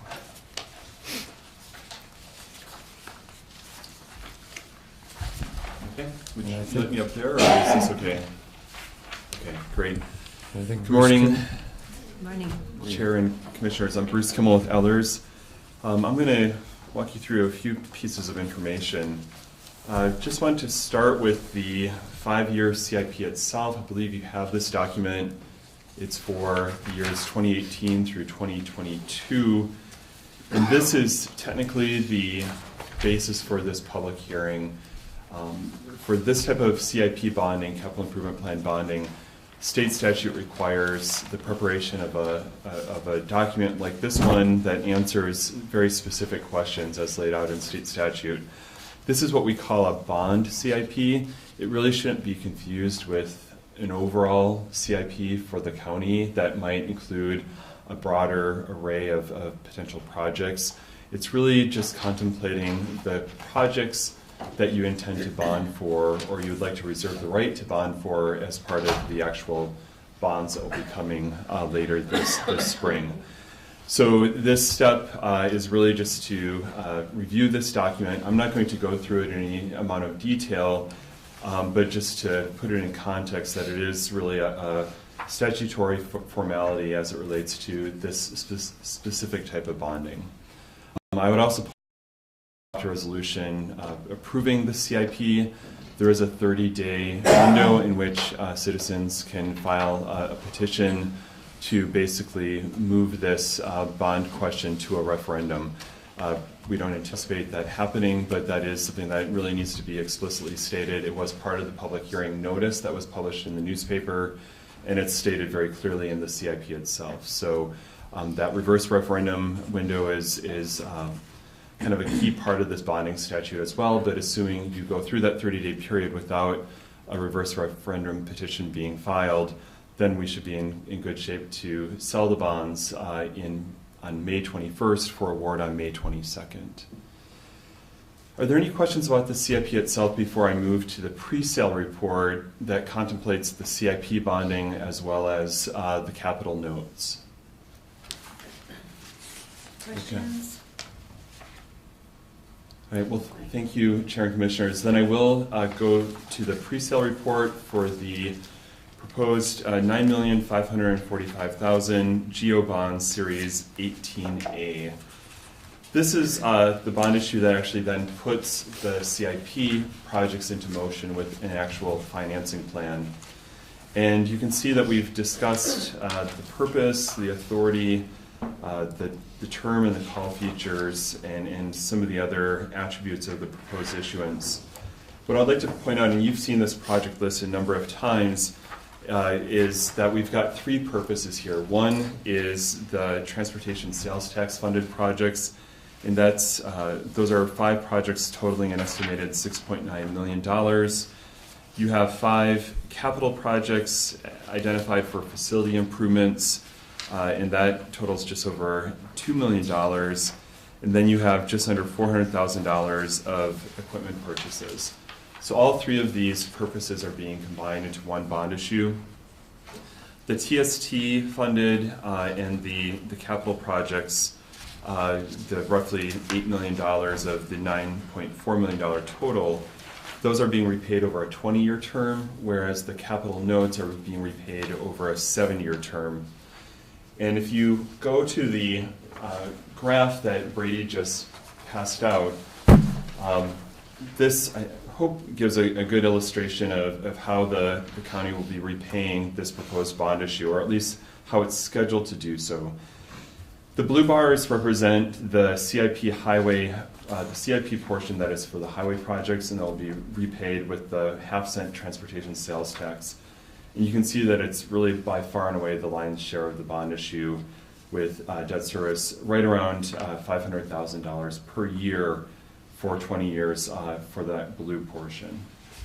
Then you can see the facilities, which range from the Hovland highway facility to the warming house at the community center. That is roughly, again, $2 million of project funding, and you can see how that's getting repaid in the orange portion over 20 years as well. And then finally, the much smaller capital note portion, also to be repaid with property taxes, will get repaid over that 7-year period represented in the green bars. And that's really meant to reflect the more limited useful life of those capital assets that are being financed. Are there any questions about this makeup of the bond issue and how we put these 3 purposes together? Some to be repaid with transportation sales tax and some to be repaid with property tax? Okay. I should also point out, Commissioners, that all of these projects were contemplated in the financial management plan that we worked through with the county back in 2017, and that were reflected in the budget projections that you used in setting your levy for last fall for this year, and that we'll update that capital plan going forward once these bonds are sold and once we know the actual debt service. We can update that plan so that you know for budgeting for 2019 and beyond what that fiscal picture looks like. One other thing I should note here, and this is also reflected in the pre-sale report, is that we're recommending that you have the ability to either prepay or refinance these bonds at any point after 2027. So you can see that at 2027, there's still more than half of the bond issue to go, right? And so if rates go up over the next 10 years and it doesn't look like it makes sense to refinance, then you would just keep it in place, this existing debt service. But if you have either cash that you want to apply to paying off some of this debt, or if interest rates are favorable such that we can refinance for better interest rates, we would of course want to do that in consultation with you and your staff. And so therefore, if you look at these last 10 or 11 bars, assuming you don't prepay, or even if you do, you could really see these bars drop, right, due to both prepayment and due to interest cost savings. So that's just important to keep in mind, because likely you will have a bond issue in the future. It might be 5 years from now, but there will be something that will need to get done, and you could see how you might have the ability to layer a new bond issue on, and there might be some savings that you could use to soften the impact of that bonding. Let me just see if there's anything else that really needs to be mentioned here. I would point also out the credit rating. As you all are aware, the county has a really excellent rating of AA from Standard & Poor's. virtually no county the size of Cook County has a rating this high. And it's really a reflection of the sound financial management, the reserves that you've kept in place, and the very stable finances of the county over the last many years. We don't anticipate any problem gaining an affirmation of your existing AA rating. Truthfully, to get to that next level of AA+, you'd have to grow in size and in tax base by a great amount, so we don't anticipate that happening, but you're doing awesome work on the financial management front, and that will definitely be reflected in the interest rates that you receive, the low interest rates that you receive on this bond issue. And just to add to that, from some of the other rating calls, what I picked up from S&P and Moody's, whatever, is that part of that is how this economy has become, they consider it now a full-time, year-round tourism economy. Prior to that, we had a lower rating, but it was a seasonal economy, and now they consider it full-time, which... That's a great point. Interesting. And we will go through a pretty robust discussion with S&P as part of this bond issuance process. They'll submit some detailed questions. We'll work with Brady and Jeff on answering those, and then have probably about an hour-long conversation in early May before the rating analyst goes to committee for what I predict will be the affirmation of the AA rating. I don't think there's anything else that I think needs to be called out as part of this public hearing. Again, I would just point out that this public hearing and the CIP plan are really just for the blue and the orange portions. We've got a few different resolutions that will be in front of you. I'll try to describe them along the way. But technically speaking, this public hearing is really just for that CIP, those two CIP portions. We thought it made sense, though, to describe the overall bond issue as part of this same discussion. So let me stop there and ask if you have any questions. Anybody have anything to ask? Commissioner Severson? Thank you, Madam Chair. I have nothing to ask, but I just really appreciate the information, and particularly the AA rating explained is just really helpful. Madam Chair and Commissioners, one other thing I should mention, and I did bring this up at the community forum last night, is that if you look at the bond schedule that's on the 4th page, I think it is, of the pre-sale report, you can see that we're here today for this pre-sale discussion as well as the CIP hearing. And this is really to get the green light to take those steps, like preparing for the rating call, working with your team to prepare the official statement, and so on and so forth. But you can see that we have still quite a ways to go until the actual bond sale in May. One thing we want to make clear is that on these capital projects that are going to be funded by this bond issue, to the extent you get bids or other indications that it might make sense to bond for a lower amount than what is contemplated here, we can easily make those adjustments prior to the sale on May 21st. We would, if it's a big change, we would probably publish an addendum to the bond issue so to let the market know, hey, we're reducing the bond amount by a significant amount. If it's a less significant amount, we might actually just do it on the day of sale with the winning bidder, saying the county only needs, let me get the right amount here. You can see that we're projecting funding a total of about $9.3 million of costs. Let's say if it's 9.1 or 9.2, we can easily just do that with the winning bidder on the actual sale day, restructuring their bid to take out some bonds and come up with exactly the amount that the county needs in proceeds. So it's a dynamic process even after we take the bids. The interest rates won't change, okay? Those are locked in, that's the bid, but we reserve the right on your behalf to restructure the bonds as appropriate. So when we come back to you on Tuesday the 22nd of May, we'll have a resized and exact final debt service schedule for award by the county board. Does that make sense? Mm-hmm. Okay. I know that there was some concern, well, hey, we're committing to project amounts based on estimates. Is there ability to go down? And the answer is absolutely yes. So, okay. If there aren't any other questions, Brady and Commissioners, I think the next step would be to close the or open up the public hearing for comment, close it, and then we can start going to the resolutions that are before you. Okay, anything, Commissioner Duggar? Motion to close the meeting and open the public hearing. Support. All in favor? Aye. Madam Chair, just a clarification, we discussed this and don't believe we have to actually do that. I think all we have to do is for Board Chair Storley to ask if there's anybody here to speak at the public hearing related to this issue. Doubly covered. We're covered now, twice. So open the public So we're hearing. going to open the public hearing. Anyone here for comment?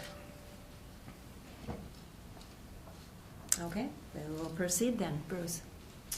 Okay, so I believe, are we then closing the public hearing? Motion to close the public Because we hearing and did. open the regular meeting. However that works, I'm not the We're doing that. parliamentarian. That's how we used to Okay. do it. We have So- good advice from our attorney.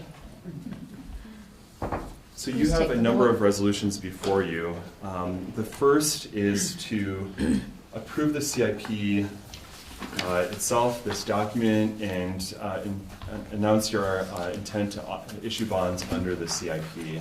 So it's basically just laying the foundation for the actual bond issue, and we have resolutions relating to that as well. But this is the first step that Bob Toffey would tell you you need to do in order to sort of lay that foundation. So moved. I'll second. Okay. All in favor? Aye. Okay. Brady and Jeff, is it okay if I just keep walking through these Sure. resolutions? Okay. Then the second resolution, you have a very, very detail-oriented bond attorney, and that's a great thing. I wouldn't even have thought of doing a complimentary sort of foundational resolution relating to the capital notes, but Bob thought that was a good idea to sort of have things on par with the CIP. So as it relates to that $400-some thousand portion of the bond issue that's for capital notes, there is a resolution of the board declaring your official intent for the issuance and sale of general obligation capital equipment notes. And again, that's really just a foundational element before we get to the true pre-sale resolutions. Motion to approve. I'll second it. Any more discussion? Brady, did you have anything to add? Well, I was just going to point out that, as in the last one, it says a maximum amount of 480,000, so we don't intend to issue that much, but this defines the maximum, just to point that out. Okay, thank you. All in favor? Aye. Madam Chair and Commissioners, item 8C on the flip side of the agenda is what we call the pre-sale resolution for the 2018A bonds. So the multi-purpose bond issue that we just got done discussing that includes the two CIP portions and the capital notes, we're now ready to say, go forward with this proposed bond amount of $9,545,000. You're authorizing us to work with your team to do all the steps that are necessary to come back to you with a winning bid on May 22nd. Again, with the very clear recognition that based on county input before the sale, that might be a lower bond amount. So in that resolution is, if it's not separate, it's on the last page of that pre-sale report. Motion to approve. I'll second it. And Madam Chair, I'll just point out again that It should say maximum, too. it doesn't, because the first two resolutions define the maximum. This defines what we're intending to do, what we're setting sail, which is less than the maximum. If you added the other two up, the 9.3 and the 480 is larger than this. So this is smaller, so we've already defined it smaller than the maximum. So this includes all of them. Okay. Any further discussion? All in favor? Aye. Okay, so that takes care, those three resolutions take care of what we call the 2018A bonds for the county's various projects. Moving to item 8D, this is the Lutzen project, okay? So as you're all aware, It looks like the EDA is on track for the construction now of the Lutzen Workforce Housing Project, and for the county to move forward on its GEO tax abatement bond, as it's called, to fund a loan to One Roof, which is the group out of Duluth that will actually be building and owning and operating the units and renting them to qualified individuals. So there's a separate pre-sale report for those bonds. We're calling them the Series 2018B bonds. I'll note that these are, the reason we couldn't, you might have wondered, well, why can't we just add those on to the A bonds? Well, in part, you wouldn't want to do that because it's really for a discrete project, the Lutzen project, and I think it'll be easier for Brady and his team to track those revenues as they come in and match them up to the debt service as it comes due if it's a separate bond issue. But another reason is that these are taxable bonds. So whereas the 18A bonds, if one of you were to buy the bonds, the interest that you would earn would be exempt from both state and federal income tax. Here on these B bonds, that's not the case. And the reason for that is because these bonds, the proceeds of these bonds will be loaned to One Roof.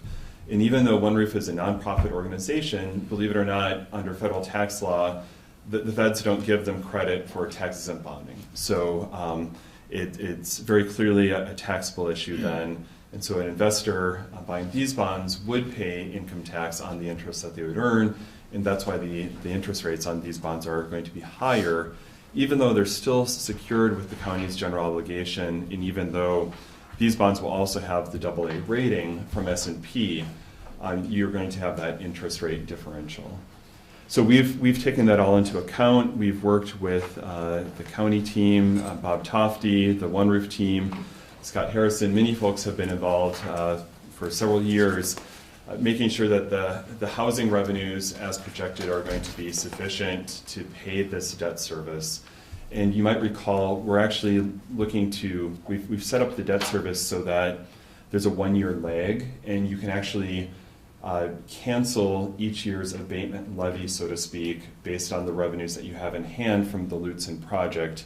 You'll be able to say, okay, we've got enough to fund debt service a year from now, therefore we can cancel this abatement levy and just use the housing revenues. So it's a very conservative, appropriately conservative approach. It's nearly identical to what you did with the Superior National bonds, looking to match up the revenues from the golf course to the debt service on those bonds, so that while you're using this abatement mechanism, you're not looking to actually have to levy an abatement levy for the debt service on these bonds.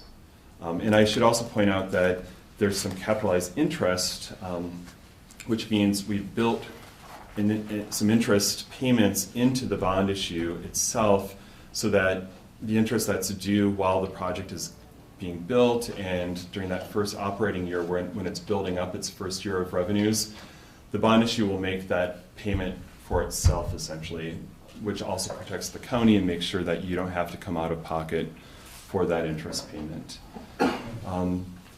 Let me just see, Madam Chair and Commissioners, if there's anything else that I want to specifically point out. A lot of the details are spelled out in this report, and please let me know if you have any questions about the bonds of the abatement mechanism, but I think we've covered most of it. And then I would just point out the debt service schedules with the gradually increasing debt service to match up with gradually increasing revenues from the project are at the back of the report. But I'll stop there and ask if you have any questions, and then there is a resolution, essentially a set sale resolution for this $1.6 million tax abatement bond issue. Madam Chair, I'd just like to hand out a letter that came from One Roof. It's expressing their complete commitment to the project, their organization.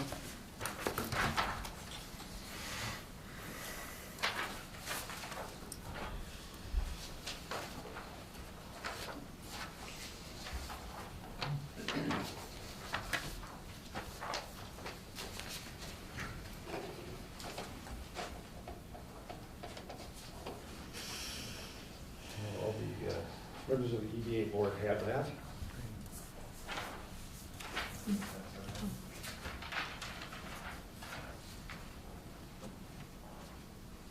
So this states their commitment, and then the commitment is well documented in the agreements.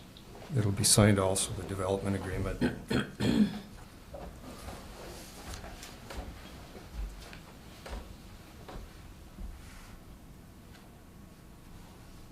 So the sentence here, in the event costs are higher than our estimates, so they will proceed with the project to provide additional funds needed for that.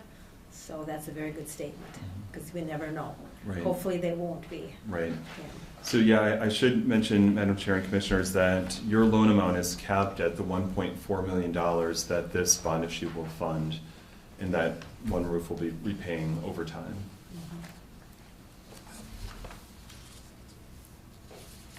I have a question in regards to your statement about the interest rate would be a little bit higher Mhm. with these. You don't know now, do you know at the time or before they're issued?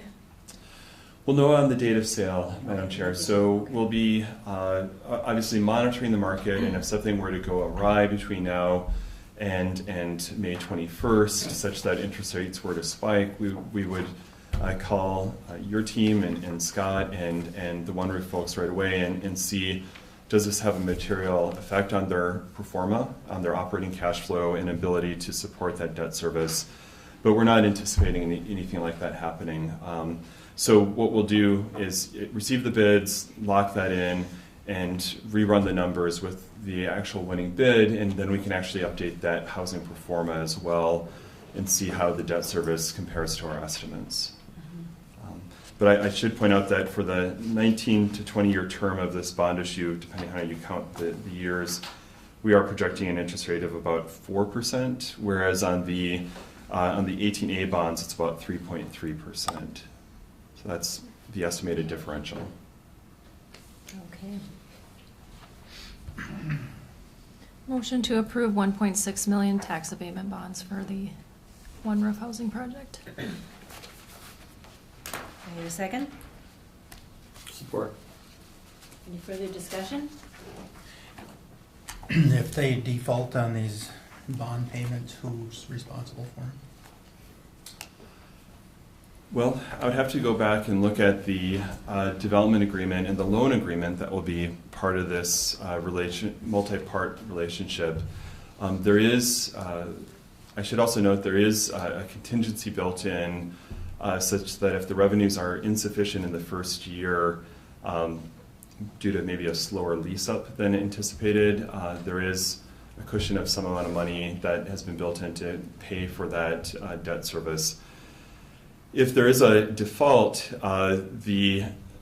essentially the asset goes back to the EDA, but ultimately at the end of the day, the county is the one saying you will pay the debt service on time and in full. So if doomsday happens and the project just does not perform, ultimately you would be on the hook for this. But the way we've structured it, again with that lag year, you would have a lot of advance notice to work with the EDA and or others to try to fix the situation before you would actually have to levy dollars to fund the debt service. So that's another one of the benefits of that lag period. Bruce, you got the corporate guarantee as well. Right.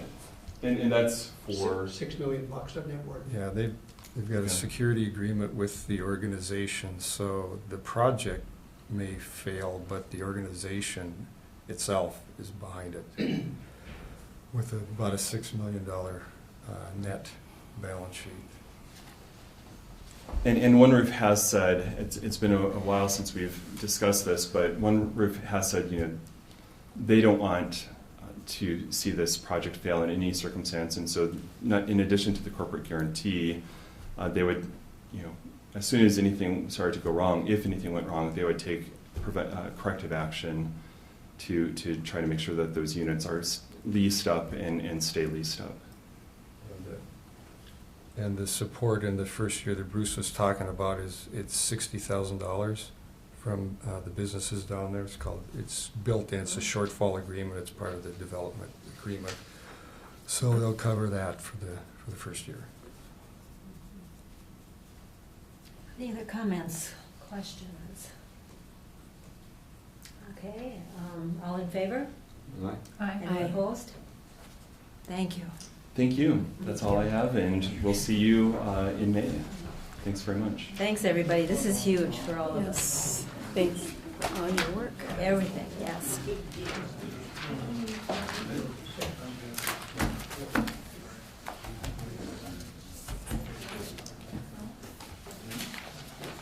I have so many notes, I hope I can read them later. I hope you think words. Put them in the right spot here, right? Do you need me for anything else? Awesome. We're almost 20. All that. Thank you. You too, for sure. Okay, the last area then we'll look at is employee concerns, reports, meetings to note, anything to update.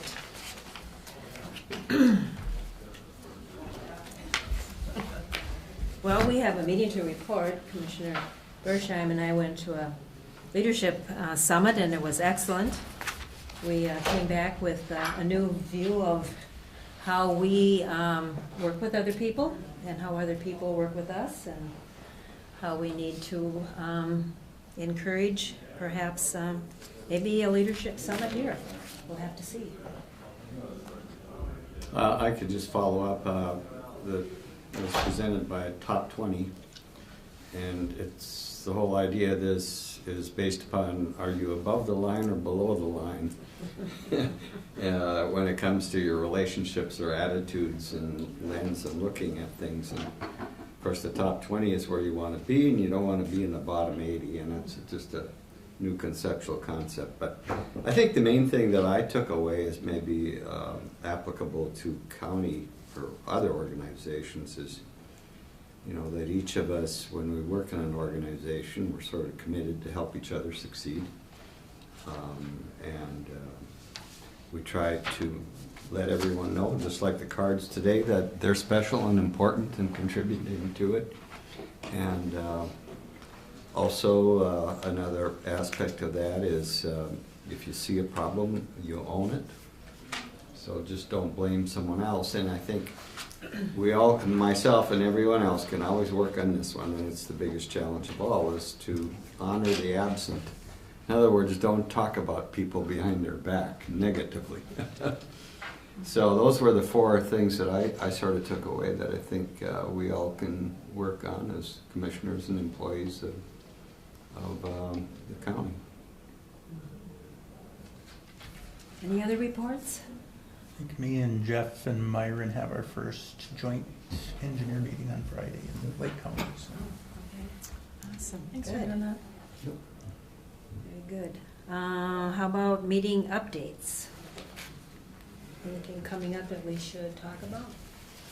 Yes. Okay, tonight's Tonight's meeting. meeting, Trail. yeah. The Gunflint Fire Hall, Mm-hmm. okay. 6 o'clock, Yes. okay. We just had a meeting there the other day, and it was pointed out there is not a fire number. And I Oh. noticed there's also not a fire number for the Maple Hill one on the Gunflint Trail. But there is a fire engine sign, and there is a red mailbox. So when you see the fire engine sign, slow down. When you see the red mailbox, turn. Very good. Commissioner Severson for WTIP today? Very good, thank you. With there being nothing else? Oh, there's a big one. We have a huge thing left. Well, yes. I'll turn it over to you. And last but not least, our thankfulness to our employees. Yes. So we have Steve Butz at the Highway Department, 23 years. Bev Wolke, 13 years in our auditor's office.